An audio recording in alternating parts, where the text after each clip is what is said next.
Welcome back, everybody, to Dr. Sellers Educate. We're happy that you're back as you continue on your journey towards CNE success. All right, so if you haven't already, go ahead and subscribe to this channel. That way, you'll be notified every single time a new episode is released, which usually happens every single week.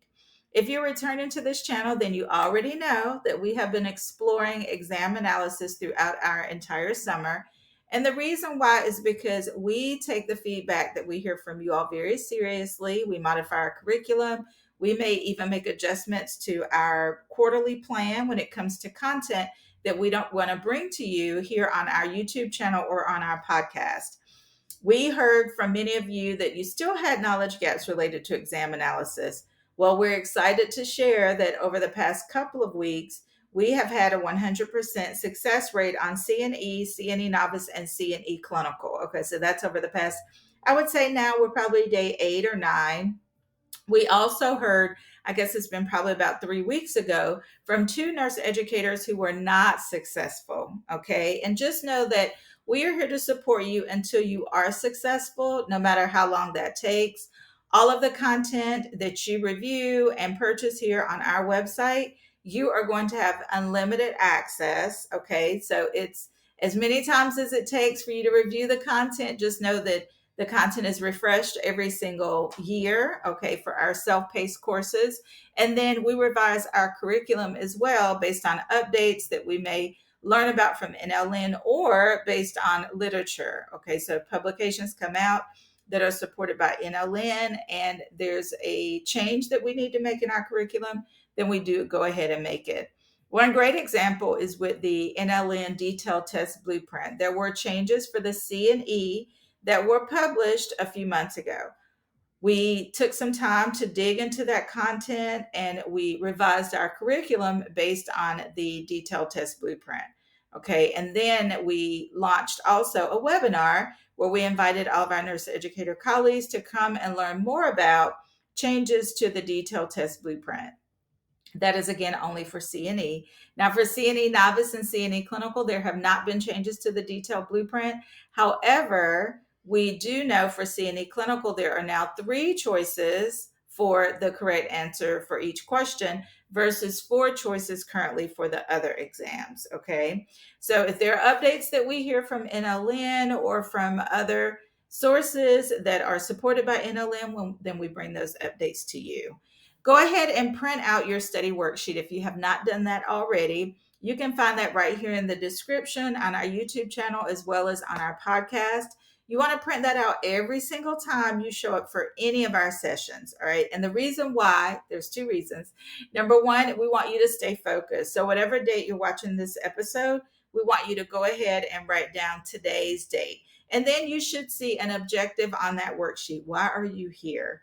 What muddy point do you want to close? Or perhaps, what do you want to learn about? There may not be a muddy point related to exam analysis. Maybe you just want to have a deeper understanding or to better comprehend a specific concept that we may be talking about. So you may just be going through a discovery phase, or perhaps you're here because you need to hone in on some of the content that's going to help you be a better nurse educator showing up in the classroom, or as you move forward on your renewal process for your CNE.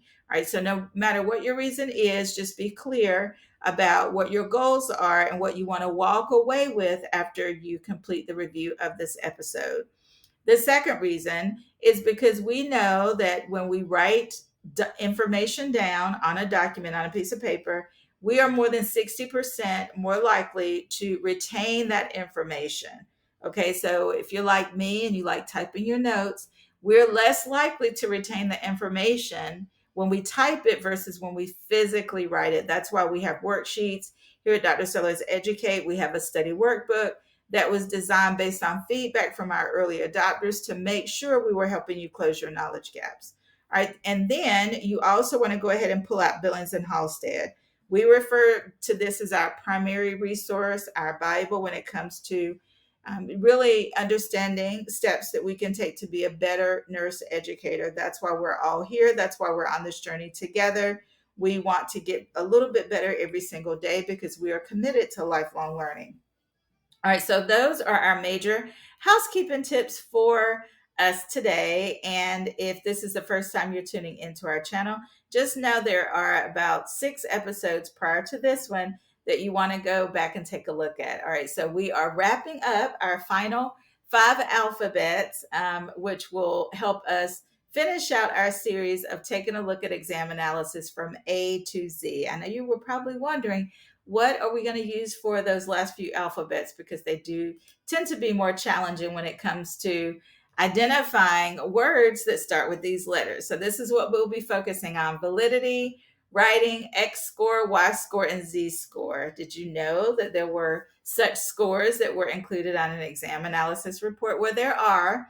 However, your specific system that you use for your exam analysis may not include X, Y, and Z, and that's okay.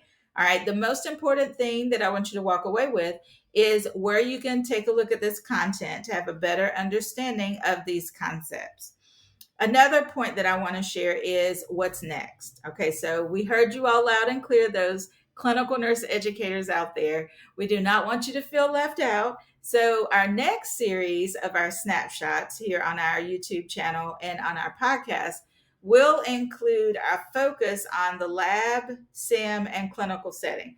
All right, so for those on the CNE novice journey, this includes you as well, because NLN is clear on that detailed test blueprint and the task statements that are listed under the competencies and domains that we on the academic side are also responsible for ensuring there's alignment, and we must have a solid understanding of teaching strategies that are evidence-based, even for those non-classroom settings, okay, which will again include simulation, the clinical lab setting or the lab skills lab setting, and the clinical setting as well.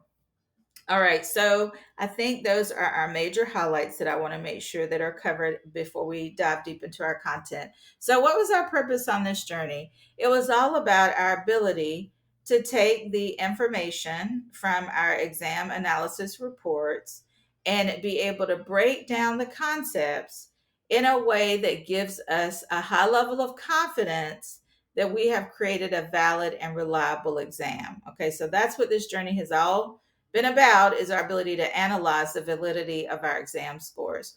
So let's take a look at our case study scenario that was presented as part of this session. All right, so what you see here is an example of some components of an exam analysis report. The information that we have here first is related to the specific course you can see at the top, and it may look different on your CNE exam. It just depends on which version you get and what the exam writers decide they want to include. All right, so but for this example, there are 2 things I want you to better understand. First is going to be the definition of the parameters associated with the information in front of you, which we're going to talk briefly about just as a recap. Number 2, what are you going to do with this information? All right, so we want to be able to analyze the information that we've been given, which means we have to understand the definition. And second of all, we want to be able to execute and make changes either to our mapping document for our exam, or it could be the questions that we include on the exam, or it could be the content that we're including as part of our lesson plan. Okay, so there are several steps that we would consider in making changes as we look at our exam analysis report. Okay, so these are all things we want to consider. All right, so this is what we know based on the example we have in front of us.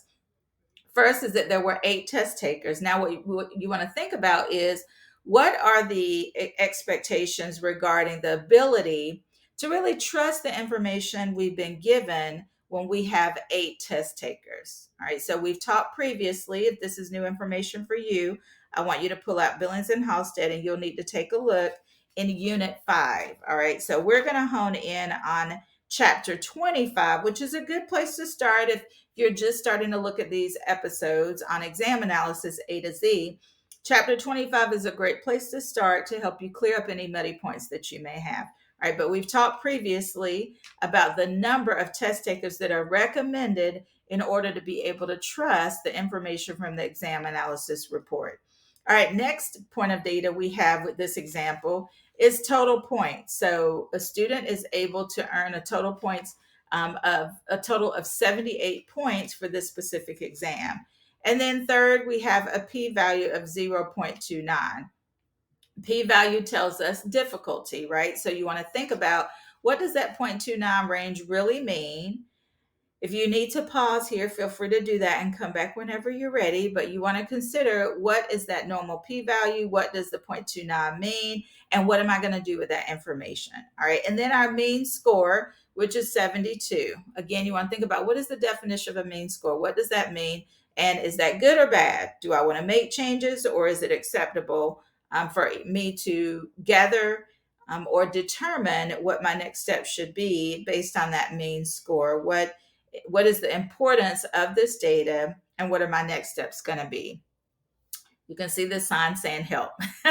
It could be a faculty member, it could be a student, right? When it comes to exam analysis, you never know what this picture could really be communicating. I think it could be either or. Well, we are here to help you clarify muddy points that you may have.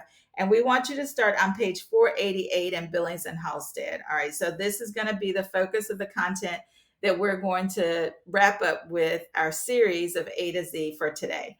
First is validity. All right, so the definition of validity and the importance of it is, it helps us ensure that the exam has measured what it has intended to measure. How do we know what the exam has intended to measure? Because we have done a great job of creating our exam map, right? Where we have explored specific questions and aligned it with the content that we have included in our course. We have ensured that we are expanding across the different levels of the Bloom's taxonomy to really validate that learning has happened at multiple levels, right? We don't want to be at the lowest level for all of our questions. We don't want to be at the highest level, right? We want a variety. We think about cognitive learning domain and Bloom's taxonomy. That lowest level is remembering, and that highest level is creating. We know our sweet spots really are in that middle, where we're analyzing, we're assessing, and students at the clinical level are able to transition from the didactic setting, where they have learned about theory, right? So they understand what the normal ranges are for vital signs. And then when they get to the lab setting, they're able to practice those skills and get formative feedback from their clinical lab faculty about what information is necessary for vital signs, and what are they going to do with that information, right? So they start assessing and analyzing right there in the clinical skills lab. And then as they transition to the bedside, they're able to decide, before they give that metoprolol as an example. They say, oh, well, I know this is a beta blocker. Oh, I know this affects the heart and the blood pressure. So let me check that blood pressure before I give them metoprolol.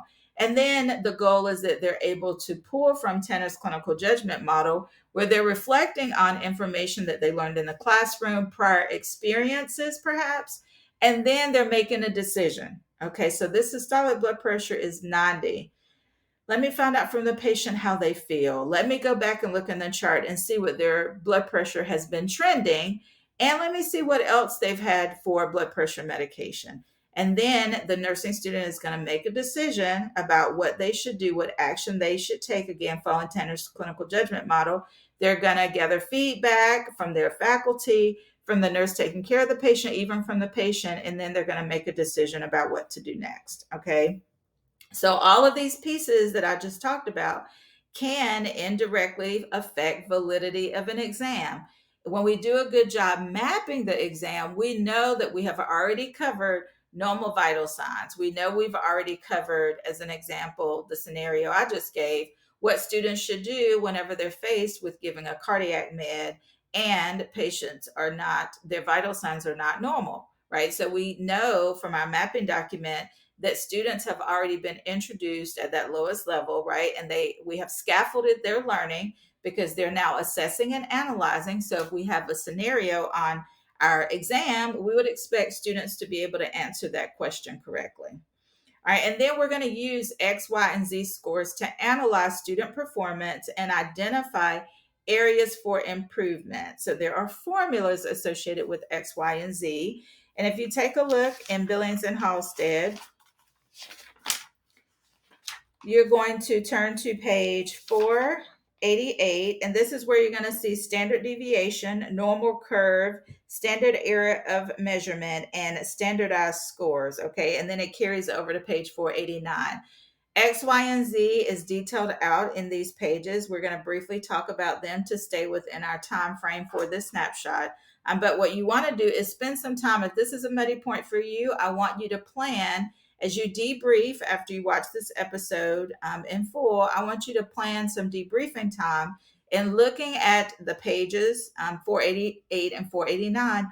And if it's still a muddy point for you, I want you to reach out to your colleagues. Okay, that's a great first step for you, is to find a nurse educator colleague right there at your university that is very knowledgeable about exam analysis. Okay, and I want you to ask them to pull an exam analysis report and to go over it with you. If X, Y, and Z are not specific measures that are included on your exam analysis report, I don't want you to stress about it.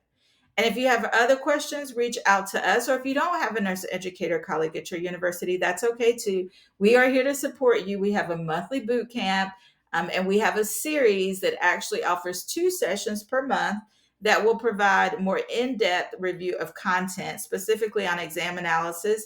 We allow you to bring questions that you have that we may not be focusing on for that specific boot camp, but we're always open to answering additional questions that you may have. All right, so again, you're going to use pages 488 and 489 in Billings and Halstead to clarify any muddy points that you may have. All right, so validity, what is it and why is it so important? Well, it helps us really determine that the exam has measured what we intended it to, and it is crucial to help us feel more confident about the accuracy and the fairness of the exams that we give to students. W is for writing clear and concise test directions, right? We want to include descriptions of the assignments and content on the questions that are free of grammatical errors, that do not include additional words or content that are unnecessary, right? We want to be very focused on what we are evaluating in that specific question, what knowledge we're evaluating. So we don't want to include technical terms that are irrelevant or provide unnecessary examples within that question. We want to be very direct and clear with a format that students are able to follow to ensure that we are not creating unnecessary distractors in our questions. All right, so let's go back to this example that we reviewed at the beginning of our time together today. So the number of test takers is insufficient, right? It has 8. The research tells us a minimum of 25 test takers is going to help us approach a higher level of reliability when it comes to trusting the data that we see on the exam analysis report. Could you find some sources that say it should be closer to 30? Perhaps, but the primary sources, there's a couple of textbooks out there by Orman and others, really do look at that 25 mark. All right. And then total points, 78 is sufficient. Generally speaking, 50 and above. Some texts again say 60, but we know that 78 is a sufficient number of test items to establish reliability. And then p-value.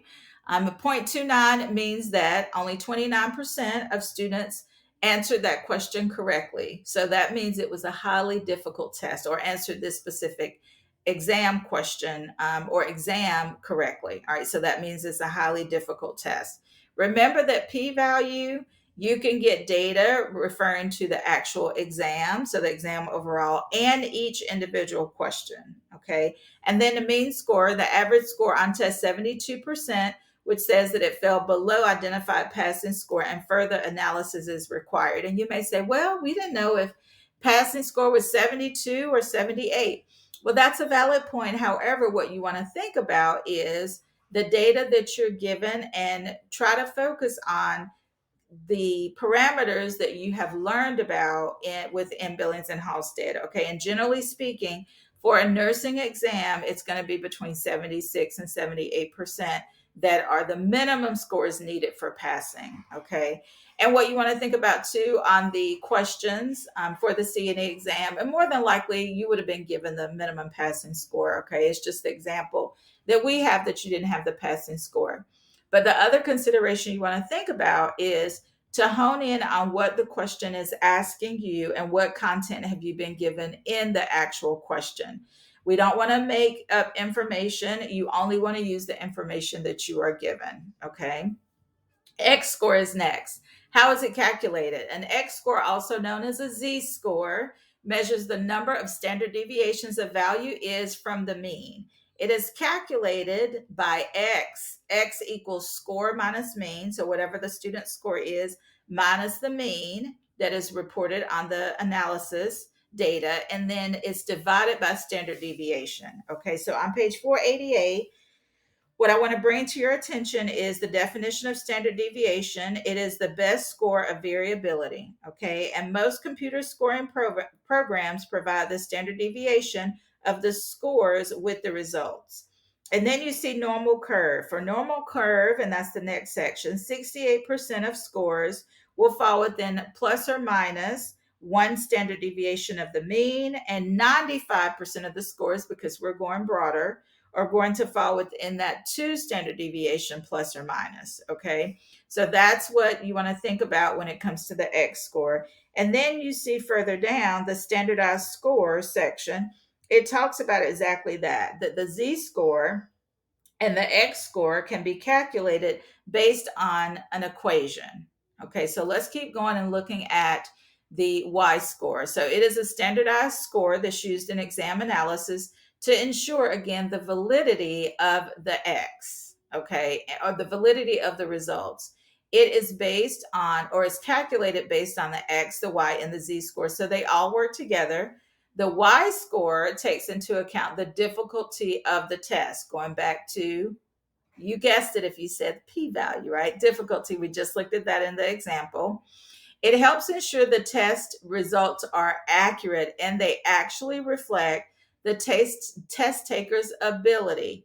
We want to ensure when we're writing our exam, number one, we've done a good job by looking at the mapping, right? And ensuring that our mapping is solid and it's aligned with exactly what the content in the course has been. And we also want to make sure that students are feeling confident in their knowledge that we are testing on the exam. Let me give you an example as we wrap up in this episode.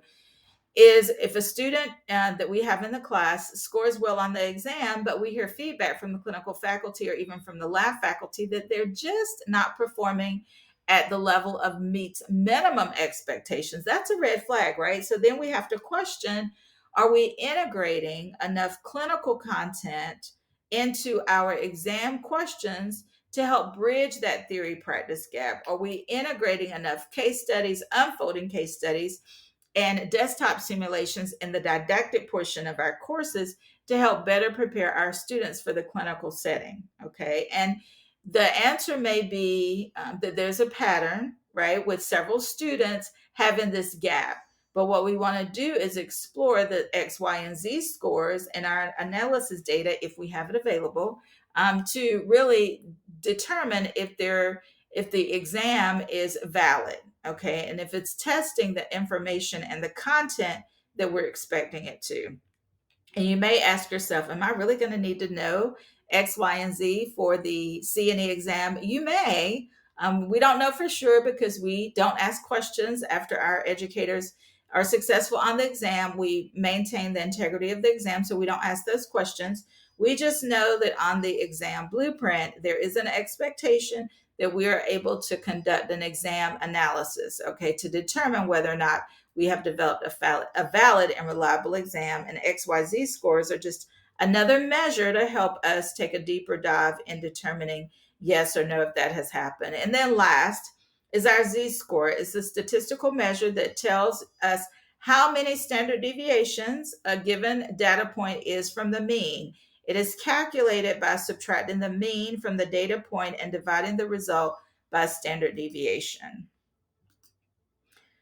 Now, last, we want to remind you that assessment is key. Okay, so if some of this sounded literally like alphabet soup for you today, that's okay. We just don't want you to stay there. We want you to go back, use Billings and Halstead, page 488, 489, use your nurse educator colleague, and most importantly, making sure that you're doing an honest assessment of where your knowledge gaps are and then consistently working to close those knowledge gaps by using the right resources.